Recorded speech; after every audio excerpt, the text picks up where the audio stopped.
Olá, bem-vindos ao Sempre um Papo, este projeto de incentivo ao hábito da leitura, criado há 36 anos pelo jornalista Afonso Borges. A jornalista e apresentadora Josane Faleiro é uma mulher branca de cabelos loiros e longos. Josane veste uma blusa vermelha e está sentada em frente a uma parede amarela e branca com a logo do Sempre um Papo pintada. E ser notificado sempre que entrar um novo programa no ar. É só você ativar o sininho. E também nos siga pelas redes sociais, Instagram, Facebook, Twitter, Sempre um Papo. Hoje a gente tem a alegria de receber aqui uma escritora lá de Itaúna, é a Maria Lúcia Mendes, é professora universitária e ela iniciou a carreira na literatura em 1983, com a publicação do livro Recado em Pedras e Pétalas. Maria Lúcia recebeu diversos prêmios literários em concurso de âmbito nacional, sendo um deles concedido pela União Brasileira de Escritores em 96, pelo livro O Cheiro da Maçã. Sobre a autora, o jornalista Marco Aurélio Matos, que foi editor no Jornal do Brasil, escreveu: trata-se de uma escritora sublimada pelos prodígios da imaginação e da sensibilidade.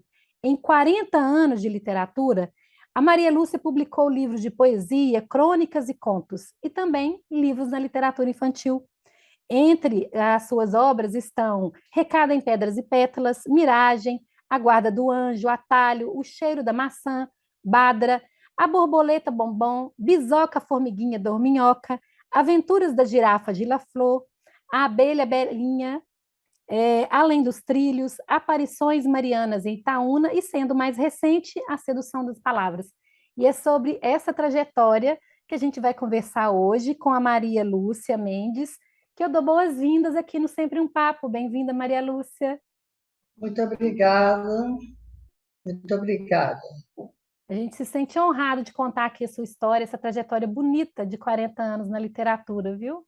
A escritora Maria Lúcia Mendes é uma mulher branca, de cabelos castanhos na altura dos ombros. Ela veste uma camisa branca e está sentada em frente a uma parede de cor azul.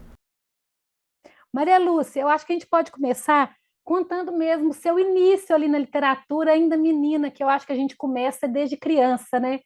É lendo e é aprendendo a gostar de livros. Como que foi a sua infância, a sua ligação com os livros? Olha, eu tive uma infância assim muito livre, né? Tinha muita fruta, o gosto pela leitura. Eu até hoje me lembro, eu chegava da escola, trocava o uniforme, guardava os... Eu ia ler, né? Tinha tido há 4 horas, depois eu ia ler. Quer dizer, eu sempre tive assim aquela sede de leitura. E os contos de Grimm me encantavam, simplesmente me encantavam. Monteiro Lobato, com o Sítio do Pica-Pau Amarelo, me encantava. Pedi emprestado, né, a uma vizinha. E então é o seguinte, depois, passada a infância, entrou a adolescência, continuei, não tanto, mas depois, já na fase assim, já no segundo grau, né, do curso de magistério que eu fiz, eu já voltei a ler bastante. E esse hábito continua, né? Até hoje, por exemplo, hoje eu estou lendo a obra de José Lins do Rego, estou lendo a obra dele, praticamente já li quase todos os livros dele. Então, é um hábito que eu adquiri na infância e que atravessou minha vida, não é isso? Atravessou minha vida. E acabou que virou também uma profissão, né? Ser escritora, né? Justamente, justamente, né? Eu, depois, que eu me vi escrevendo, eu, às vezes, colaborava esporadicamente em algum jornal de Itaúna, escrevia uma crônica, uma coisa assim, mas isso era muito raro.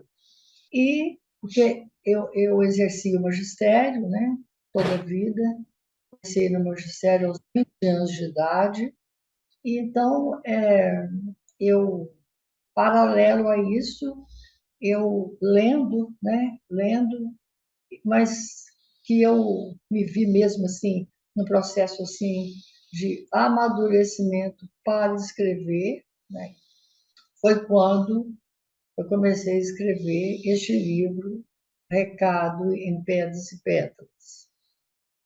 Voltando um pouquinho lá na infância, ainda na adolescência, a senhora era incentivada a ler em casa ou na escola?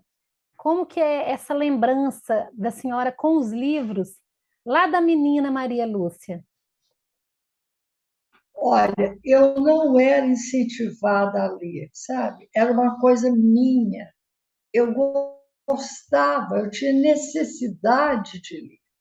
Eu chegava a imaginar as personagens, né?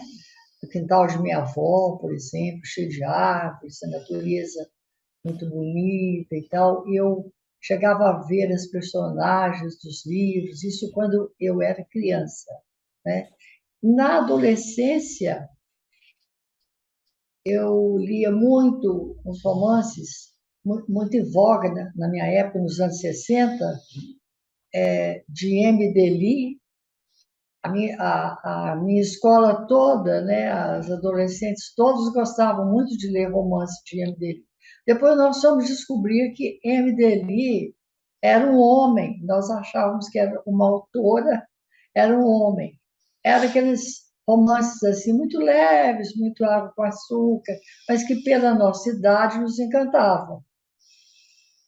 E esse hábito continuou, né? É claro que em certas épocas, devido à criação de filhos, trabalho, diminuiu um pouco, mas depois nunca deixei praticamente de ler. Nas férias, por exemplo, eu me lembro que nas minhas férias eu tinha aquela sede de leitura, então eu corria atrás de livros, revistas, para saciar a minha vontade de ler. E na escola, os professores incentivavam a escrita? A senhora tem essa memória também? Eu estou perguntando isso Na porque escola, para a gente falar da importância do incentivo do professor na escrita também do aluno, que eu acho que a senhora foi uma professora que incentivou muito a leitura e a escrita, né, também.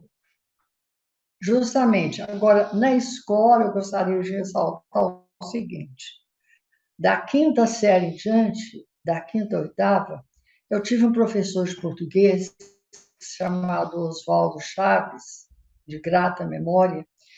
Ele me incentivou demais, porque ele gostava das minhas redações e lia as minhas redações para a turma, para a classe, e fazia observações muito interessantes. Né? Ele levava para casa, corrigia e fazia observações interessantes. Eu me lembro que eu tinha erros de gramática, e ele falava, né, que o brilho das ideias escondia os erros gramaticais que eu praticava na época. Né? Então, este professor me incentivou muito a gostar de ler. Eu já gostava, e com o incentivo dele, eu acho fundamental o papel do professor nesse sentido.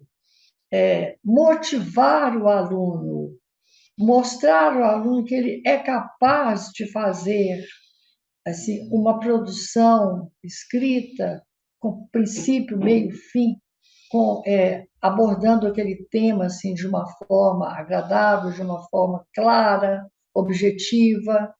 Então, o incentivo do professor é fundamental. E eu faço isso até hoje com meus alunos. Eu faço isso até hoje. A Quando eu senhora, leio.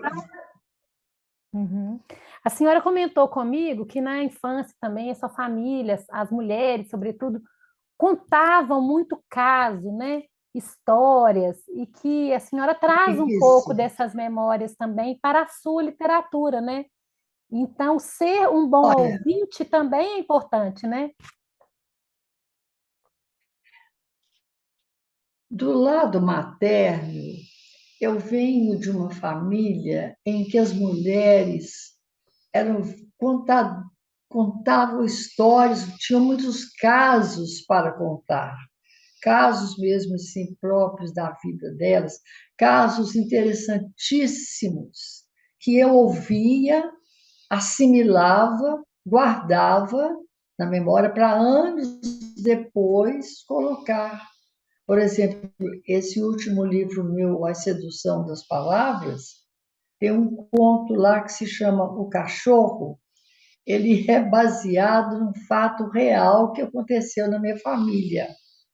Uma tia-avó minha, né, casou-se contrariando a família, constituiu família com o marido, né? E depois, sem mais nem menos, ele a abandonou e desapareceu, né? E ela era uma mulher muito brava, muito enérgica mesmo, brava mesmo. E ela então jurou que se ele voltasse algum dia, que ela o mataria com a mão de pilão, aquele pilão muito usado em Minas Gerais para socar arroz, café, etc, etc, fazer paçoca, etc. Então ela guardou a mão de pilão atrás da porta e falava: se ele voltar algum dia, eu o mato. Então o tempo foi passando, ela criou os filhos todos com muita dificuldade mesmo. Criou os filhos, encaminhou os filhos. E os anos se passaram, e interessante é que a minha bisavó falava com ela: seu marido um dia volta. Ela falava: que é isso, minha mãe? 30 anos já que ele está sumido. Olha, um dia ele ainda volta. Pois esse homem voltou, e voltou de uma forma assim, quase que nem sei como, assim, é uma coisa de livros, de novela mesmo. O filho dele era guarda-chave na rede ferroviária, na estação. Quando ele desceu, né, já bem velho, bem decadente, e dirigiu-se justamente a esse rapaz que estava lá, perguntando, né, onde morava essa minha tia, que viu falar que ela tinha morrido e deixado uma herança, que ele veio atrás da herança. Acontece que ela não havia morrido, ela estava bem viva ainda, apesar de já bem idosa, né? Resumindo, ele foi, né? Os filhos levaram, ela o recebeu muito contra a vontade, né? E meses depois ele falece, né? E antes de falecer, minutos antes de falecer, manifestou o desejo de vê-la. Ela não queria de jeito algum, e foi a pedido dos filhos, né? E ele ainda xingou, na hora da morte, ele ainda xingou um nome feio. E o conto termina assim: cadela, e morreu. Esse conto se chama O Cachorro e está no meu livro A Sedução das Palavras. E eram muitos relatos que elas faziam, sabe? Tinha uma outra que contava que dava aula no meio rural durante durante muito tempo, ela passava ao lado da estrada, havia uma casinha que vivia sempre fechada. Ela nunca viu essa casinha aberta. Outra pessoa da minha família, né, do lado materno, ela era professora rural. Então, ela fazia uma caminhada na época, eles falavam légua, né? A medida era légua, de 1,5 légua ida e volta todos os dias. E no meio do caminho havia um casebre, sempre fechado. Ela nunca viu aquela casinha aberta. E até que um dia, depois de bastante tempo que ela estava dando aula lá, né, armou uma tempestade muito forte e ela pensou, vou molhar toda, agora aqui não tem jeito mesmo. Quando ela olhou, a porta da casinha estava aberta. Ela entrou debaixo da cerca, em companhia de um irmão, um menino que ia com ela. Eles entraram, ela com muito medo, não havia ninguém na casa, a casa já estava tão estragada que os barrotes caindo, e ela ficou ali olhando aquilo espantada, até a chuva passar e ela poder pegar a estrada de volta. No dia seguinte, a casa voltou a estar fechada e permaneceu fechada enquanto ela deu aula lá. Então, são esses casos, assim, curiosos, né? E, ao mesmo tempo, assim, que despertam a atenção da gente. Por que aquilo? Mistério? Providência divina? O que que foi? Então, essas minhas tias, elas eram boas para contar histórias, viu? Muito boas. E a senhora trouxe para os seus livros, como que é o seu processo de criação? Essas memórias todas a senhora vai anotando, foi anotando ao longo do tempo e depois transformou em literatura? Trouxe realmente o caso do jeito que era, ou romanceou um pouco, ou trouxe um pouco de ficção também? Porque tem isso, né? Do escritor romancear É. ou ficcionar um caso real, né? Olha, eu nunca notei nada, sabe? As minhas anotações eram de memória mesmo. Mas é claro que a gente coloca ali uma pitada, um floreio, mas sem mudar o fio verdadeiro da história. Então, assim, meu processo de criação é assim. Eu penso assim, por exemplo, eu vou escrever sobre esse conto sobre esse fato dessa casinha, né, que eu acabei de falar. Então, eu começo a pensar, fico alguns dias elaborando mentalmente, até que, de repente, até com facilidade já, porque já está tudo na cabeça, eu levo para o papel. É assim que eu faço. Uhum. E a senhora está me ouvindo bem agora? Estou, Tá? Vamos falar estou. um pouco sobre o gênero crônica. Crônica e conto. Eu quero que a senhora fale um pouco mesmo a respeito da técnica mesmo, de escrita de cada um. Sim. A crônica, ela tem. A crônica é espécie assim de de um flash do cotidiano, um acontecimento interessante ou engraçado ou até mesmo triste. É uma narrativa leve, mais curta, só com o objetivo de narrar simplesmente, né? Fotografar aquilo que aconteceu através da escrita. Já o conto, ele exige uma elaboração por parte do escritor, né? Lá no início, você já assinala alguma coisa e você tem o cuidado de, durante a narrativa, prender a atenção do leitor, prender a atenção do leitor. Monteiro Lobato dizia: final de conta é tudo.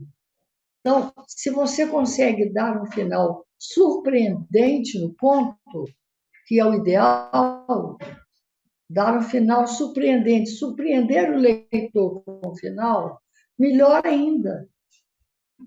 O conto exige muito mais elaboração do que a crônica. A crônica é um estilo leve, né? Um flash do cotidiano. Vamos falar um pouquinho a respeito do seu livro que foi premiado. pela União Brasileira de Escritores, que é O Cheiro da Maçã, que é um livro de contos, né? É um romance, Uhum. sabe? É um romance que foi classificado como romance desmontável, porque os capítulos eles são praticamente independentes, mas você, à medida que você vai lendo, você vai costurando. Eu procurei, assim, através de pesquisa, colocar assim muita coisa também de viver da minha juventude, né? De, da, dos problemas de uma dona de casa, sonhadora, romântica, né? Que sonhava assim, sonhava em ter alguém diferente do marido, etc, etc.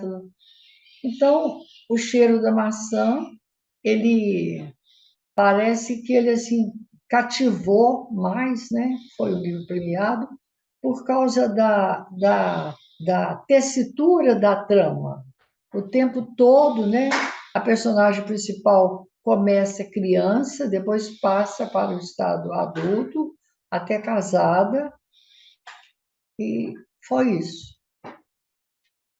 Eu quero que a senhora conte a experiência de ir receber esse prêmio que a senhora narrou para mim, eu achei tão bonito.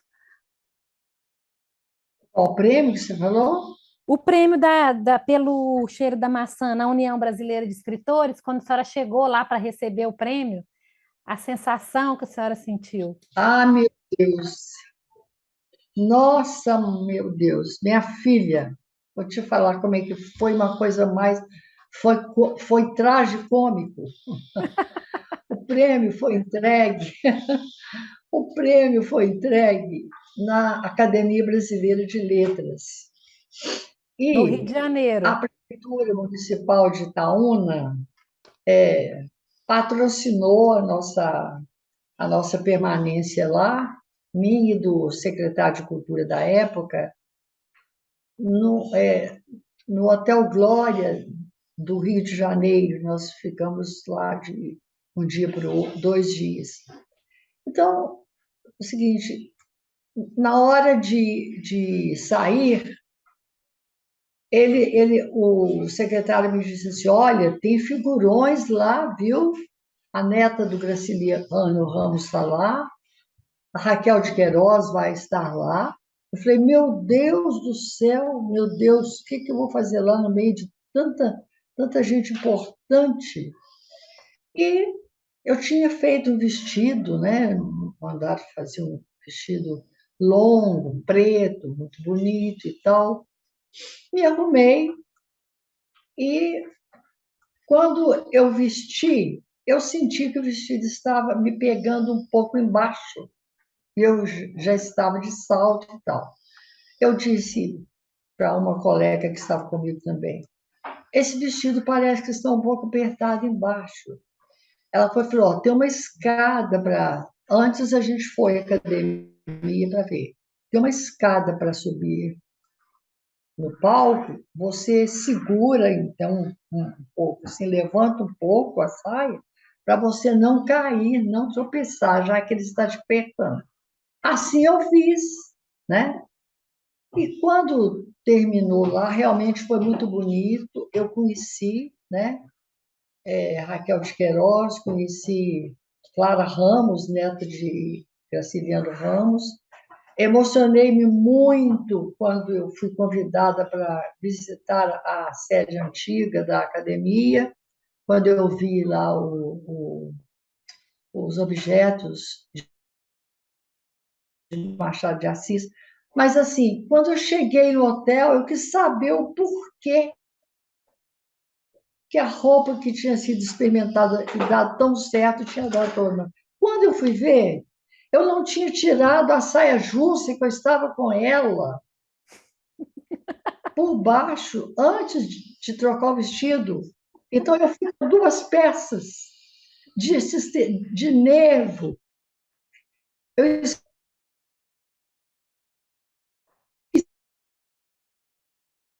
esqueci de tirar uma outra peça que eu estava com ela, cômica, mas que ao mesmo tempo eu passei aperto, né? Isso aí pode ser uma crônica da academia, hein?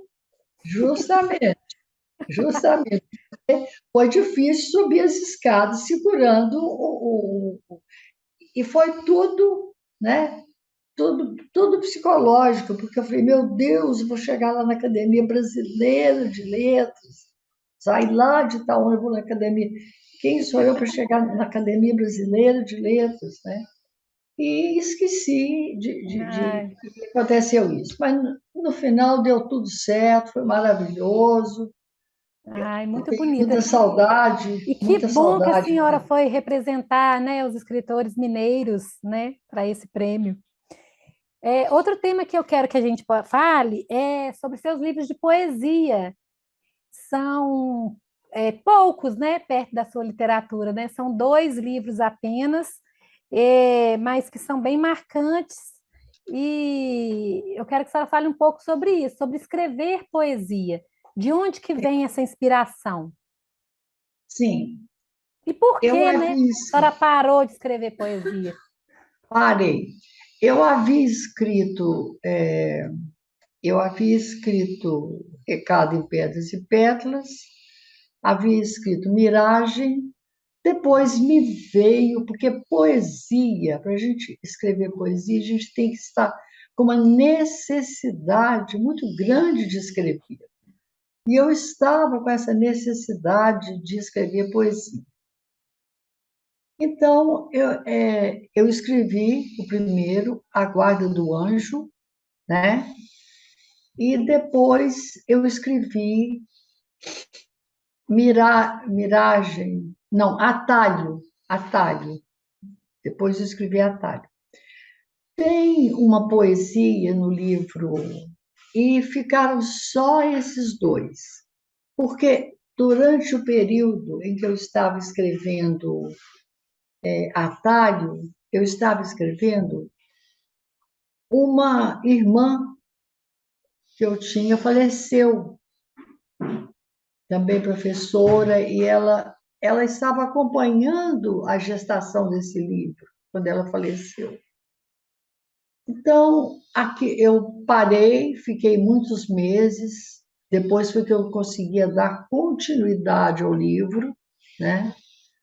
E depois disso, eu não escrevi mais poesia. Aquilo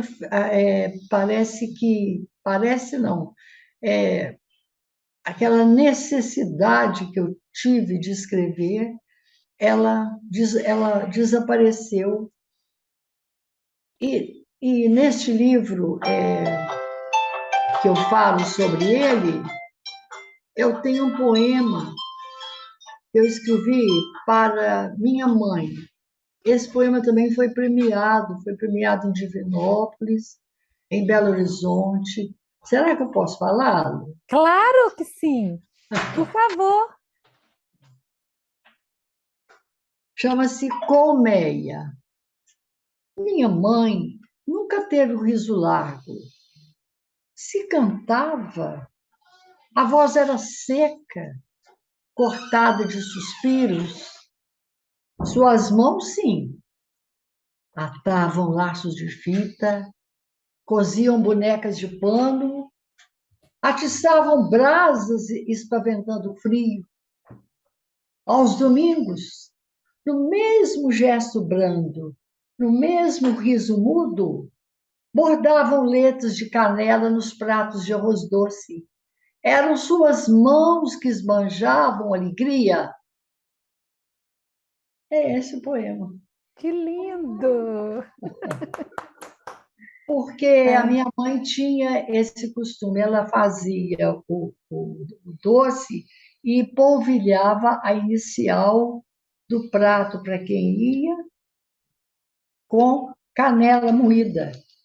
Ela Ai, colocava gente, a letra da pessoa, por exemplo, meu padrinho Silvio, ela fazia ela tinha muita habilidade manual, ela fazia um S muito bonito com canela.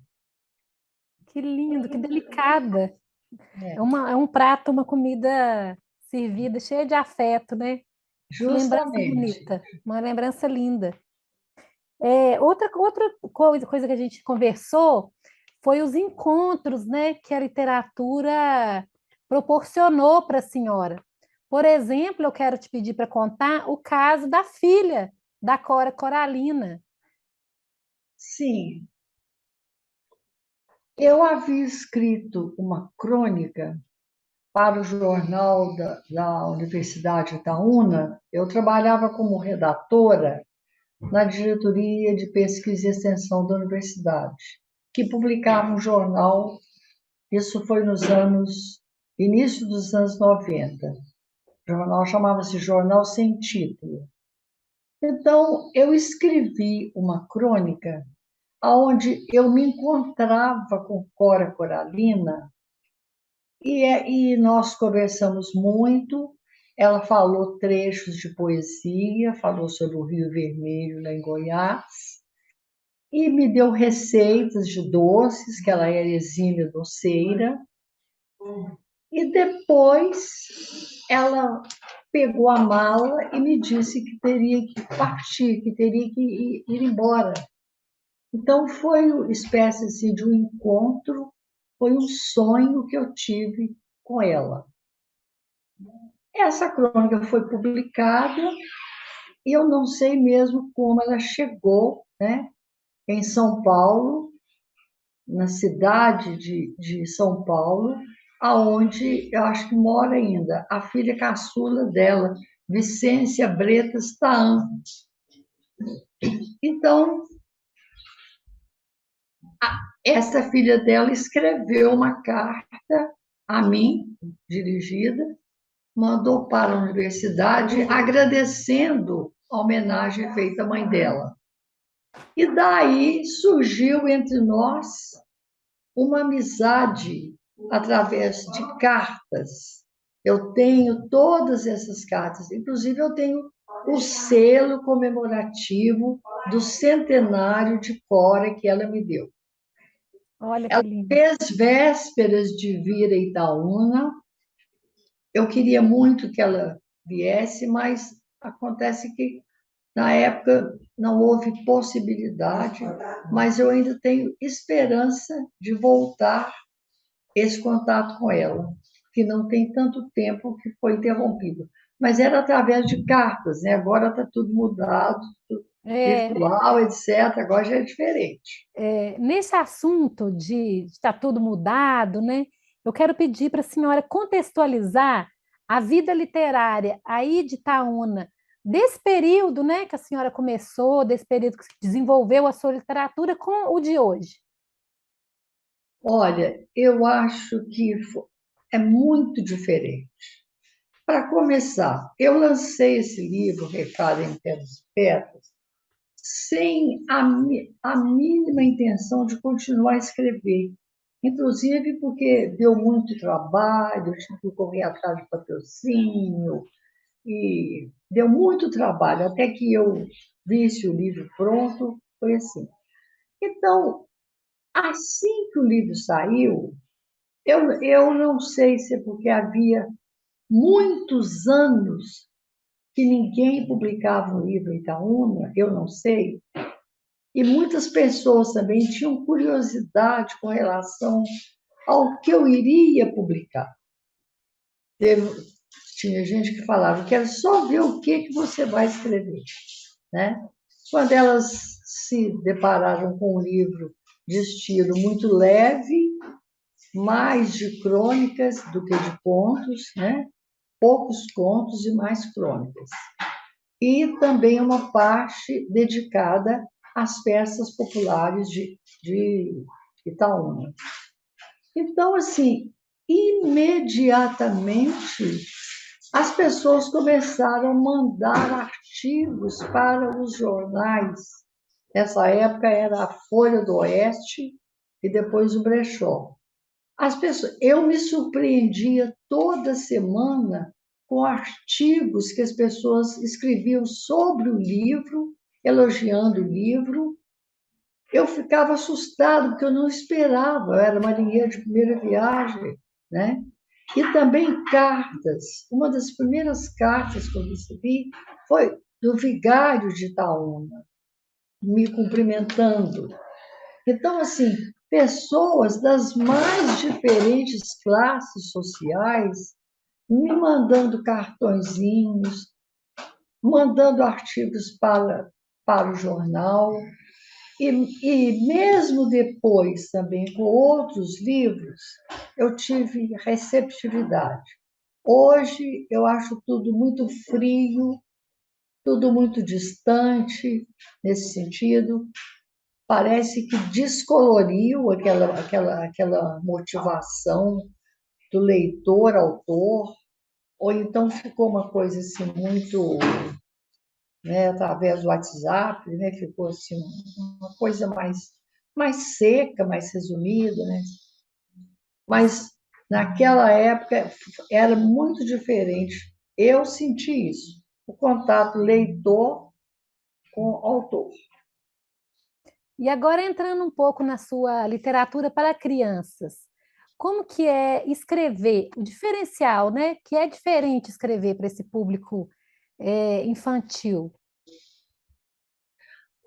Olha, o processo de escrever, de criar, né, de fantasiar, é o mesmo.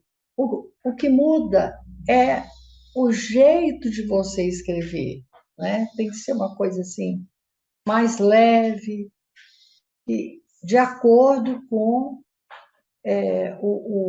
o grau de desenvolvimento intelectual da criança, né? Para que ela pegue a mensagem do livro.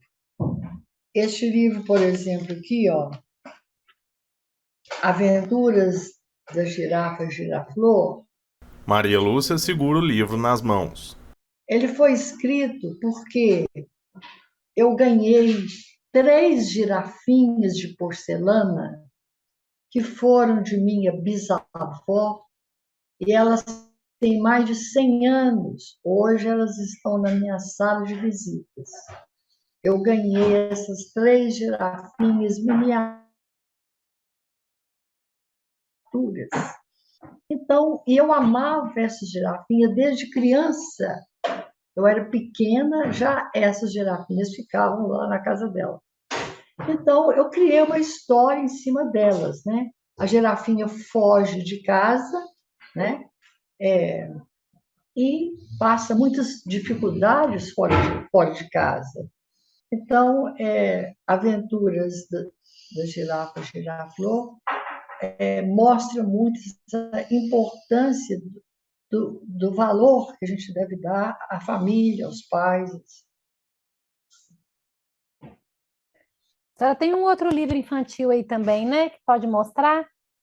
Tem. Este aqui, Só lembrando que os seus livros estão esgotados, né, Maria Lúcia? E alguns vão ser reeditados em breve, né? Previsão para 2023, incluindo esses 2 aí que a senhora vai mostrar, os infantis, né?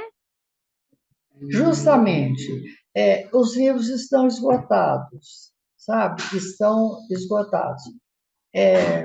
O último a esgotar foi Aparições Marianas, na cidade de Itaúna, que eu escrevi por sugestão do bispo da Diocese de Divinópolis, Dom José Carlos, que me sugeriu escrever, né? Foi o último que esgotou, mas também a tiragem dele foi muito grande. E agora esses outros estão em andamento, né? Está em andamento o processo de reedição deles.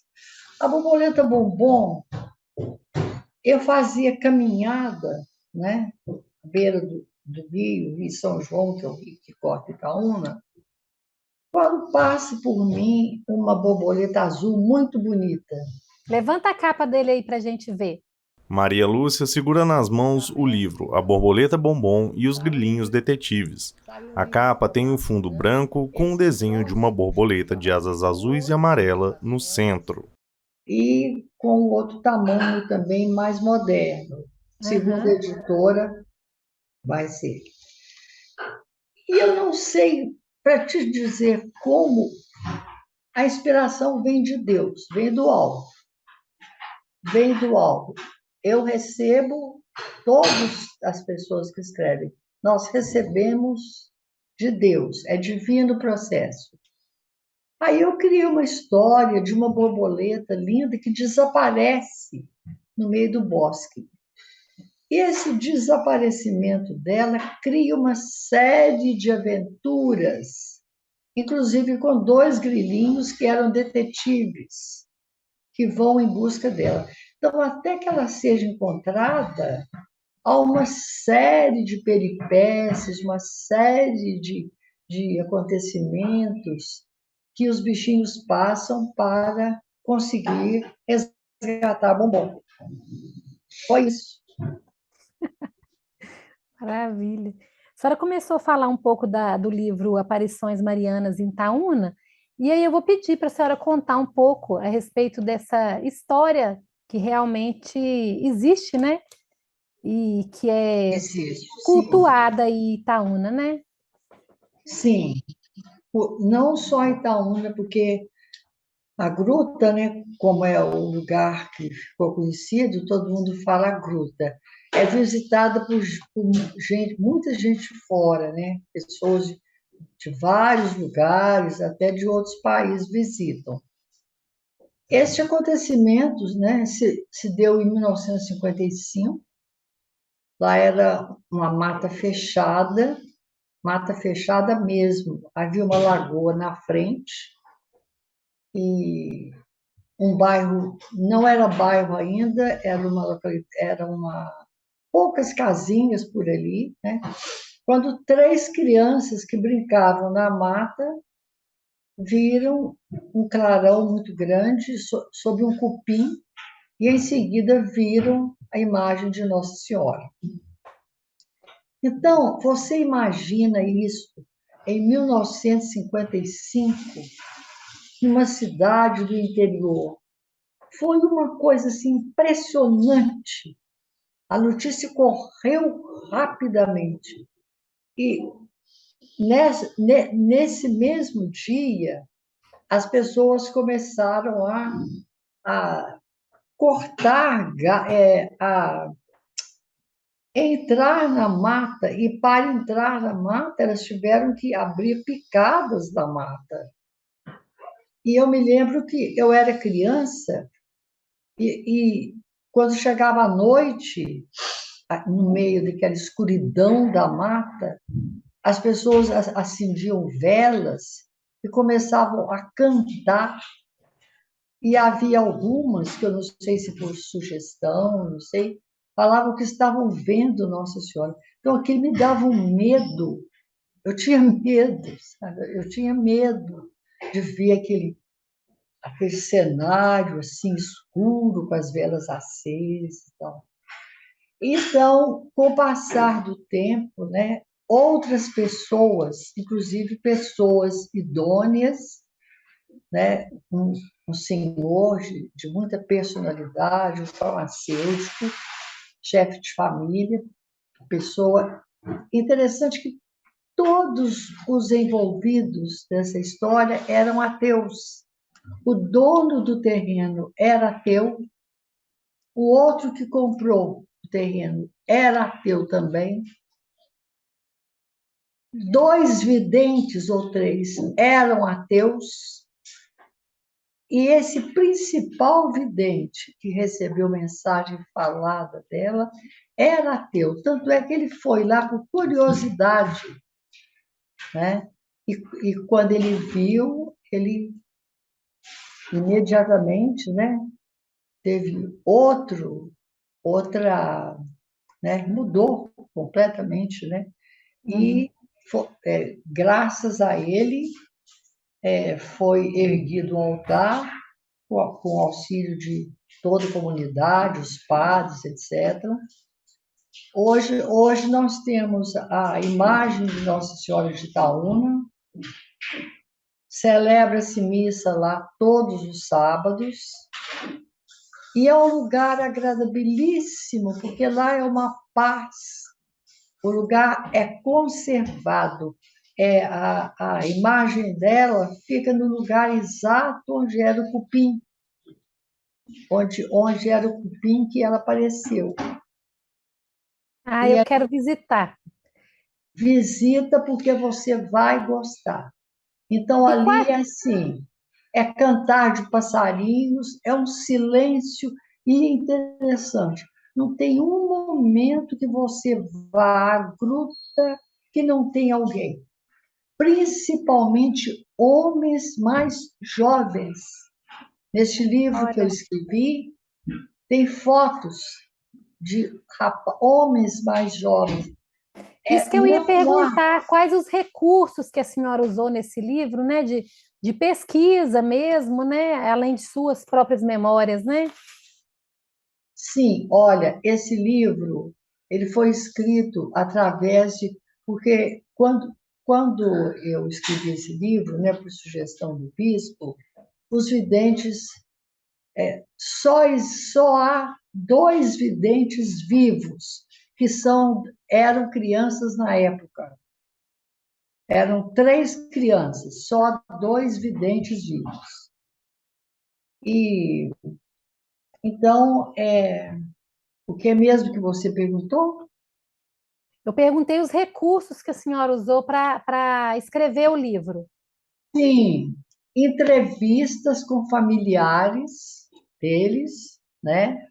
Arquivos na casa paroquial, né? E muita conversa mesmo com a família dos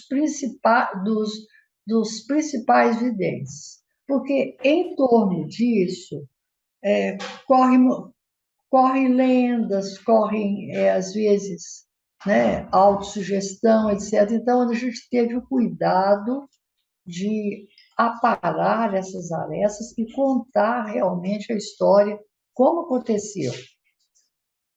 Eu estive aí em Belo Horizonte, na Academia Mineira de Letras, lançando o livro. O Olavo Romano de Santana participou muito com a gente lá. Nós tivemos uma receptividade muito grande. E também visitamos várias cidades de Minas Gerais divulgando essa obra. Aparições Marianas em Itaúna. Maravilha. O nosso tempo aqui já acabou, já tem uma horinha de conversa. E aí, para finalizar, eu quero pedir para a senhora comentar sobre esses 40 anos de literatura, o que que fica na memória e no coração da senhora dessa trajetória, e qual que é o lugar que a literatura ocupa, né, e ocupou na sua vida ao longo desse período. Olha, eu posso dizer assim que foi uma, foi uma coisa divina que aconteceu na minha vida. Porque, através da literatura, conheci muitas pessoas, não só da minha cidade, mas também de outras. Tenho um convívio muito bom com os jovens por causa dos livros. Vivi momentos muito felizes nos lançamentos dos livros, homenagens de meus ex-alunos e também aquela sensação, né, que eu estou deixando algo para as gerações futuras, né? Deixando a minha passagem por aqui, eu estou deixando, mesmo que seja produto, né, de ficção e tal, etc. Mas assim, eu deixei, né, alguma coisa escrita. Então, assim, eu agradeço a Deus esse dom que Ele me deu de escrever. Eu agradeço a Deus a todo momento, porque realmente não há outra explicação a não ser um dom de Deus. Parabéns pela sua trajetória. Eu quero agradecer a senhora por ter disponibilizado esse tempo para conversar um pouquinho, contar um pouco da sua história aqui para a gente. Muito obrigada. Agradecer a sua assistente aí que esteve conosco, as pessoas que acompanharam esse programa. A Libras, a nossa intérprete de Libras, que é a Raíssa Medeiros, que está aqui com a gente, e a todos que estão acompanhando aqui no canal. A gente também pede desculpas pelas falhas técnicas um pouco que a gente teve de comunicação, que a Maria Lúcia Mendes está em Itaúna, a gente está em outro lugar, a gente está em Belo Horizonte, então teve uma diferença aí de queda de internet mesmo, né? A tecnologia que a gente depende. Então, eu convido vocês também que estão nos assistindo para se inscrever no canal do YouTube, para receber nossas notificações, é só ativar o sininho, e se inscrever também, ser nosso seguidor nas redes sociais, @sempre um papo, no Facebook, no Twitter. E muito obrigada, Maria Lúcia. Até a próxima. Sou eu quem agradeço. Fiquei muito honrada de participar desse programa. Muito obrigada a você pela sua delicadeza, pela sua simpatia. Muito obrigada a você. Eu que agradeço. Um abraço. Outro Tchau. para você. Tchau.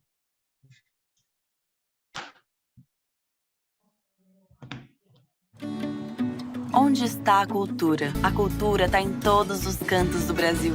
O vídeo do Instituto Cultural Vale mostra diversas pessoas performando atividades culturais, como tocando instrumentos, dançando, visitando museus ou apreciando obras de arte. 160 municípios. Onde tem cultura, a Vale está, apoiando e valorizando nossa cultura.